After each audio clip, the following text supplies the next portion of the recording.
সকলো মাছৰে সুকীয়া জুতি আছে। ডাঙৰ মাছৰ জুতিটো বেলেগ, আকৌ সৰু মাছৰ জুতিটো বেলেগ। সৰু মাছৰো মোৱা, দৰিকণা, খলিহনা এইবিলাক যে আছে, সকলো মাছৰে জুতিবিলাক বেলেগ বেলেগকৈ ল'ব পাৰি আৰু ল'ব লাগেও বেলেগ বেলেগ ধৰণে। চব মাছ, চব বস্তু, চব ব্যঞ্জন বনাই খাই ভাল নালাগে।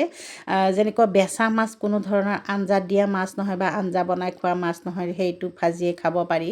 তেনেকুৱা ধৰণৰ গৰৈ মাছ আমি আগতে অমৰা টেঙাৰে খাই বেছি জুতি পাইছিলোঁ। তেনেকুৱা আমাৰ মাহঁতে কৈছিল আৰু সেনেকৈ বনায়ো দিছিল। গতিকে দৰিকণা মাছৰ সুকীয়া জুতি এটা আছে। দৰিকণা মাছৰ ভাজি খায়ো ভাল লাগে বাৰু, কিন্তু ইয়াৰে চৰচৰি, আদাৰ চৰচৰি হওক, পিঁয়াজৰ চৰচৰি হওক, এই জুতিকেইটা বিৰাটেই মুখত লগা হৈ আছে। মই সৰুৰ পৰা এইবিলাক খাই আহিছোঁ। আমাৰ মাহঁতে ধুনীয়াকৈ জুতি লগাই বনাইছিলে।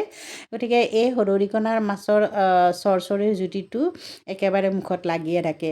আজি ভাবিলোঁ এই দৰিকণা মাছকেইটা ধুনীয়াকৈ আদা পাতৰ লগত চৰচৰি বনাওঁ। সেইবুলি আদা পাতখিনি ছিঙি আনিলোঁ আৰু ধুনীয়াকৈ ধুই পখালি এতিয়া মিক্সিৰ জাৰটোত পিচি ল'ম।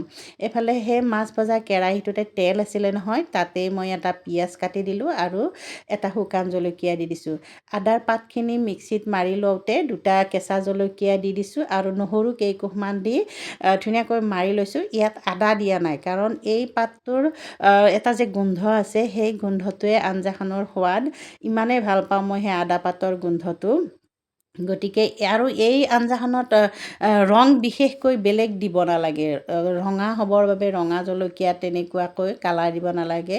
সেউজীয়া হৈ থাকিলেই খাই ভাল লাগে। গতিকে মই এনেকৈ সেউজীয়া কৰিয়ে বনাম। ইয়াত মই বিশেষ মছলা একোৱে নিদিওঁ। যি দিলোঁ নহৰু, জলকীয়া, পিঁয়াজ এইখিনিয়ে।